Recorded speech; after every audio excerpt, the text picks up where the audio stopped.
Se ha comunicado con nosotros Vladimir Cerrón. Él es candidato a la presidencia y secretario general del partido, o dirigente fundador del partido Perú Libre. Pero él está prófugo de la justicia. ¿Y qué hacer en una circunstancia como esta? Me han convencido de que hay que hacer esta entrevista, y la vamos a hacer. Y la vamos a hacer, porque yo también sé escuchar. Y estamos, creo, ya conectados, ¿no?, con Vladimir Cerrón.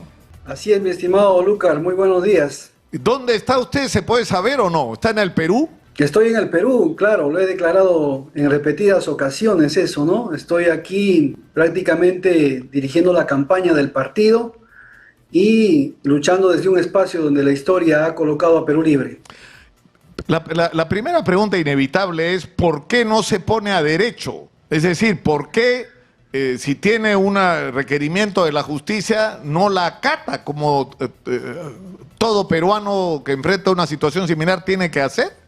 Por los antecedentes que han ocurrido, Nicolás, con mi caso, ¿no? Yo he estado en prisión en una ocasión anterior, me sentenciaron a 4 años de prisión, pero después de haber estado en la carcelería, después de haberme despojado del gobierno regional, de mi trabajo de seguro social, de la docencia de la universidad, después de haberme hecho pagar una cantidad onerosa de reparación civil de 850.000, me dijeron, ¿saben qué? Disculpe, usted es inocente. Bueno, ¿y dónde queda la dignidad? ¿Dónde quedan los periodicazos? ¿Dónde quedan los antecedentes? Todo eso que han generado. Entonces el Estado no se hace cargo de esas cosas.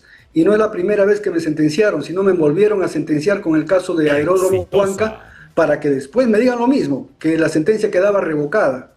Y yo estoy seguro que este momento, en esta persecución de pedido de prisión preventiva, eso va a quedar igual, va a quedar como tal, archivado. Y se trata simplemente de una maniobra para alejarme de la campaña. La pregunta es decir, primero hay una comparación que es inevitable. A Keiko Fujimori le dieron prisión preventiva y no pasó a la clandestinidad, fue presa.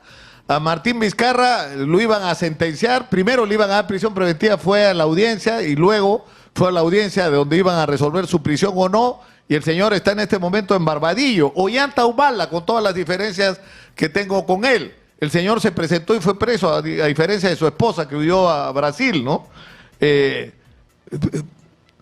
No es un buen mensaje a los ciudadanos. Si no te gusta la sentencia en tu contra, entonces no tienes que acatarla.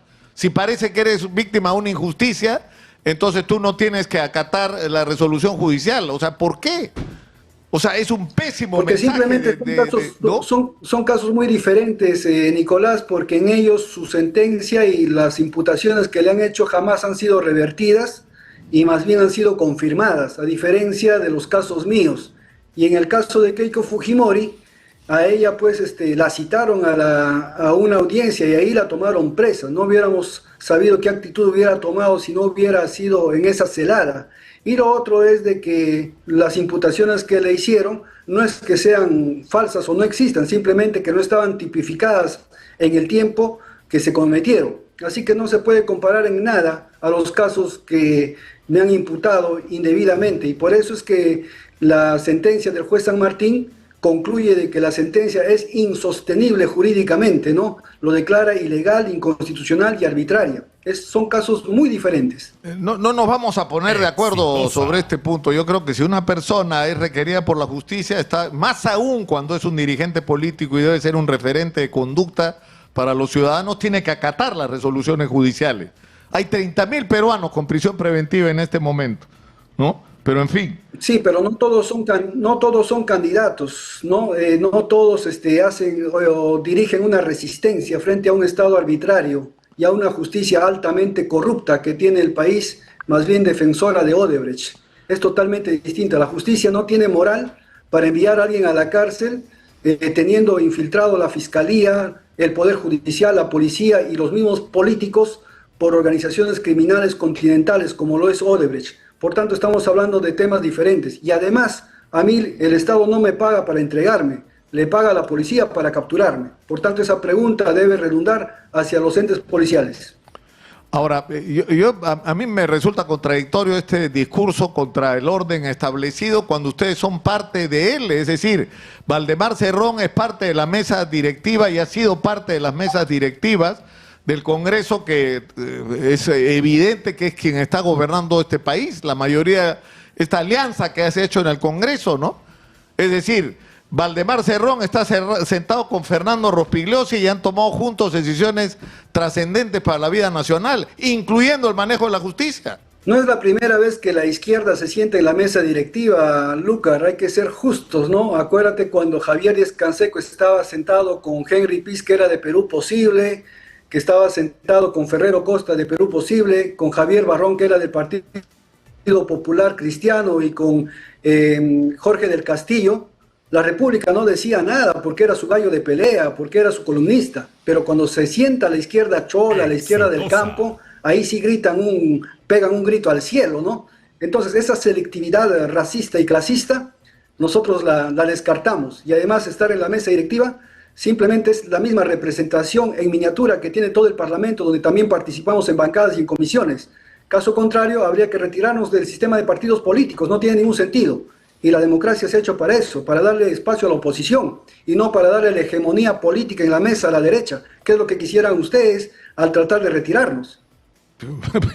No sé a qué se refiere con ustedes, pero lo que yo digo es que si tú tienes una mayoría del Congreso que está tomando decisiones que son absolutamente negativas para el país, que es quien está poniendo presidente, que es quien está repartiendo ministerios finalmente, haciendo componenda y modificando legislaciones, y tomando decisiones sobre la Junta Nacional de Justicia, el Tribunal Constitucional, es decir... Pero a ver, con 11 votos, ¿tú crees que Perú Libre pueda manejar el Congreso de la República?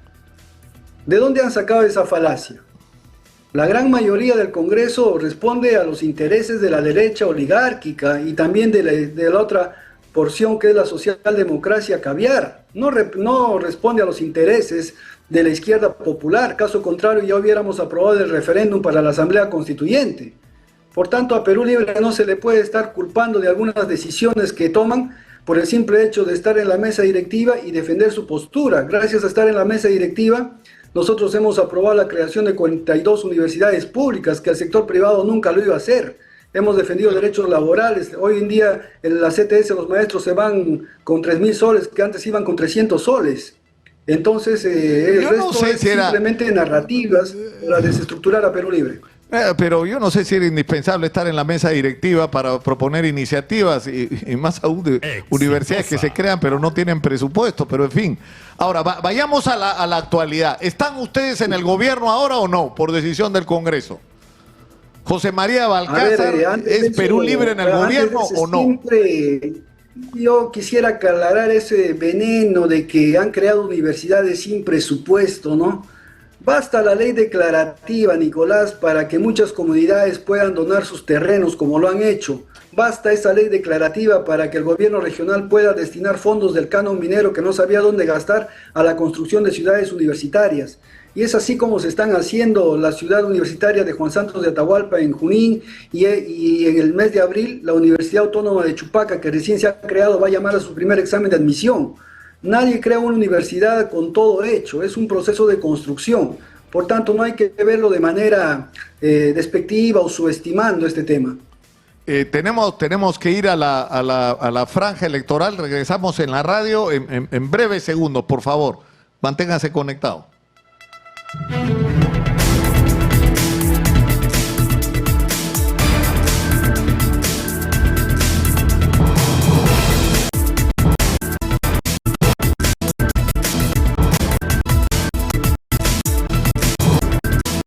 ¿Ustedes el gobierno o no?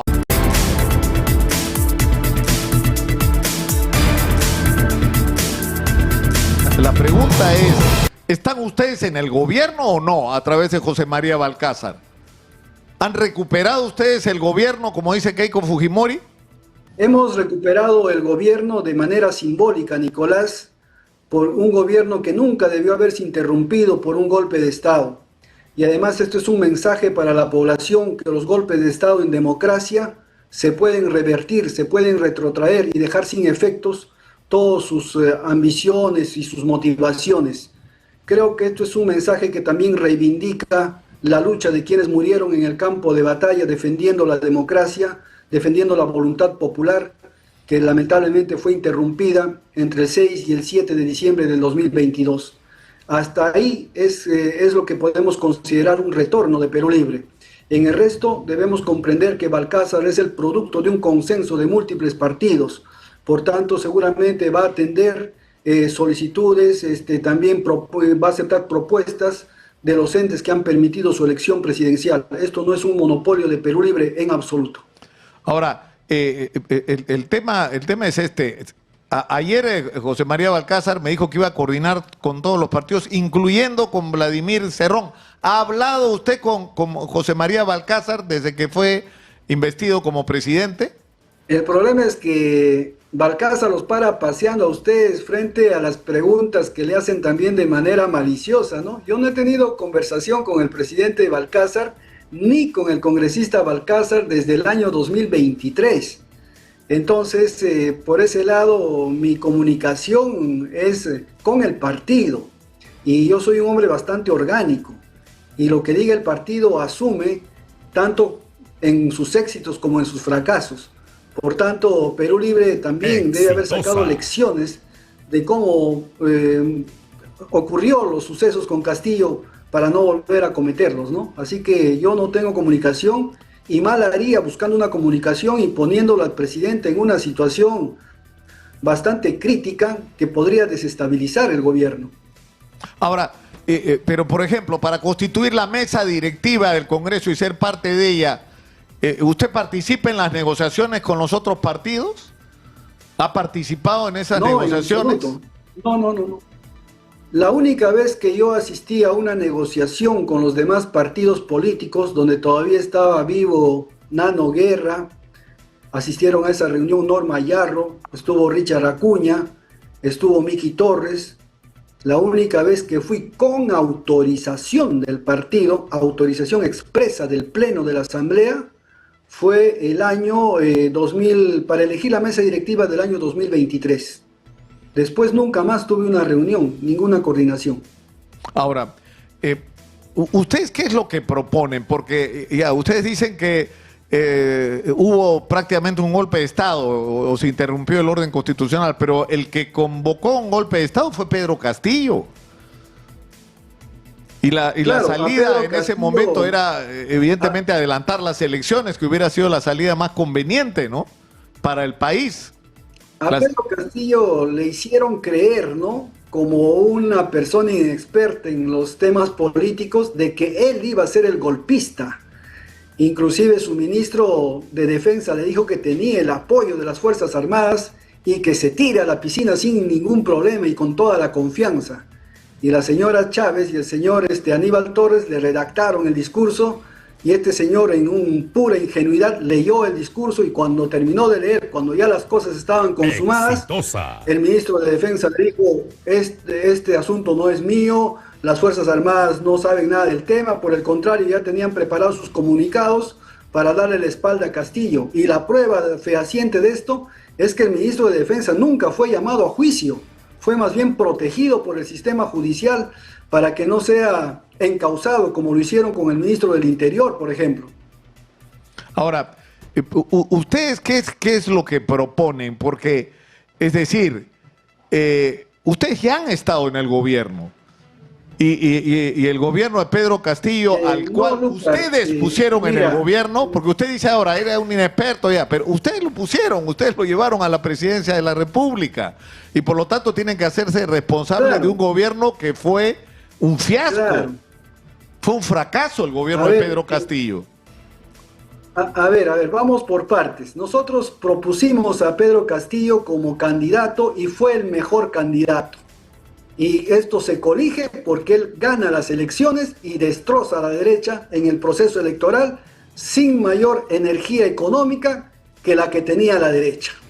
En segundo lugar, Perú Libre estuvo solamente en el gobierno 2 meses y medio y concluye ese mandato con la salida del premier Guido Bellido. A partir de ahí, el caviarismo toma el poder con Mirta Vázquez y emite el decreto supremo 164-2021 PCM, con el cual se marca la hoja de ruta por 5 años del gobierno de Castillo, que no es nada más que un plan neoliberal, no es un programa del partido. Ahí se desecha el programa del partido y Castillo da cumplimiento a su famosa frase, Vladimir Cerrón, ni de portero. Pero la conclusión, es la misma. Es decir, ustedes ganan las elecciones y evidentemente la derecha, ¿qué va a hacer? No van a celebrar, tenían a la derecha en oposición activa al gobierno de Pedro Castillo, pero ustedes están ocupados en dividirse y en pelearse entre ustedes, que no son capaces de ofrecerle al país una alternativa consistente y unitaria de la izquierda. Nosotros no nos peleamos con Castillo, Nicolás. Aquí hubo terceras personas interesadas que hicieron posible la fractura del gobierno con el partido. Muchos periodistas, incluyendo tu persona, siempre sustentaron de que Castillo debiera apartarse del partido y de Cerrón. Entonces con eso consiguieron dejar a un sindicalista abandonado al acecho del poder caviar dentro del gobierno y lógicamente al acecho de la derecha. Eso es obra en gran parte del poder mediático, donde definitivamente personajes interesados y financiados posiblemente por los poderes de facto establecieron como agenda de trabajo, ¿no? Y lograron su cometido. Así de sencillo. Perú Libre no estuvo en el gobierno. Ahora, pero ¿qué es lo que proponen ustedes ahora? Para hablar de las cosas inmediatas, ¿no? Ustedes proponen, por ejemplo, que Balcázar indulte a Pedro Castillo. Mire, nosotros no estamos en el gobierno como para tomar decisiones de ese nivel. El gobierno de Perú Libre vendrá más adelante. Ahora este es un gobierno de transición, este es un gobierno de cierre de mandato, es un gobierno que tiene que velar sobre todo que haya elecciones neutrales, transparentes para fortalecer la democracia, evitar que se derrumbe el gobierno en este lapso y evitar la alta rotación presidencial que lamentablemente caracteriza a este neoliberalismo. Ahora bien, nosotros con el tema de Castillo, para nosotros deben ser indultados todos los perseguidos políticos. Castillo es uno de ellos, pero para eso se exige una sentencia firme, algo que todavía no tiene el profesor, y no se podría indultar. Esa es mi opinión. ¿Y qué otro perseguido político habría? ¿Vizcarra sería perseguido político también? Yo no hablo por Vizcarra como preso político. Ahora, no, para terminar, una pregunta. Usted ha dicho que Óscar Arriola tiene que salir de la Comandancia General de la Policía. Por supuesto tiene que salir, ha demostrado ser un inepto en el manejo de la institución más importante que persigue el delito, ¿no? Bueno, entre otras cosas, no ha podido capturarlo hasta ahora, ¿no? 6 o 7 asesinados diarios, extorsionados. Bueno, ese es un ejemplo también, ¿no? Si quieres tomarlo así. Pero también existen muchos actos delictivos de cuello y corbata que en este país simplemente no se persiguen. Aquí la justicia es muy selectiva y a eso también se debe su fracaso. Ahora, Vladimir Cerrón no se va a poner a derecho. Es decir, no se va a entregar. Nicolás, a mí el Estado peruano no me paga para entregarme. El Estado peruano le paga a la policía por capturarme. Las cosas claras. Y punto, porque que yo defienda mi libertad, eso ni siquiera está penado. ¿Ya? Pero, es la única condición en que no se aumente una pena. Es que no puede ser que un dirigente político que pretende gobernar el país le dé el mensaje a los ciudadanos que si una resolución judicial no te gusta, no la acates. Eso es la convocatoria al desmadre. Perú Libre es un partido de otro corte. Perú Libre es un partido de resistencia. Es un partido que ha sufrido y sufre persecución, arbitrariedades, ilegalidades que han sido demostradas en el camino. No es que se nos ocurra a nosotros hablar de una persecución sin ningún sustento. Perú Libre significa una resistencia del Perú profundo contra el centralismo persecutor en este caso. Ahora, tengo la impresión, tenemos que ir terminando, lamentablemente esto no estaba programado y me gustaría a hablar de otros temas, como el tema este de la presencia de Estados Unidos en el Perú. Tenemos un embajador de Estados Unidos en el Perú que es un hombre políticamente muy activo. ¿Qué piensan ustedes de esto? El presidente Donald Trump está convocando una cumbre de presidentes. ¿José María Balcázar debe ir a esa cumbre con Donald Trump? Bueno, a mí me parece que la presencia de Estados Unidos siempre ha sido permanente en el país, ¿no? Solo que en esta ocasión nos ha puesto un embajador que no es de carrera y más bien es amigo de Marco Rubio. También es un descendiente de cubanos, nacido en Puerto Rico, y que lógicamente él está más para defender negocios, y además es un embajador investigado por el sistema de justicia por haberse apoderado casi 69 millones de dólares. Por tanto, el embajador no tiene todas las credenciales indemnes en el Perú, y además, como dicen en la sierra, ha resultado muy metiche en asuntos internos del país. Tenemos que terminar, y yo lo invoco, señor Vladimir Cerrón, que se ponga usted a derecho. Y si usted va preso y es candidato, porque las elecciones siguen en curso, y yo me comprometo con usted, como hice con Gregorio Santos, a ir entrevistando a la cárcel, porque como candidato tendría derecho a ser escuchado. Pero creo que debería predicar con el ejemplo. No se preocupe, que el partido verá cuándo lo hace, y tenga la seguridad también que usted no va a tener la primicia. Lo tendrá otro medio más neutral. Bueno, vamos a ver. Tenemos que terminar. Muchísimas gracias. Vladimir Cerrón, desde la clandestinidad. Qué situación, Dios mío. No sé.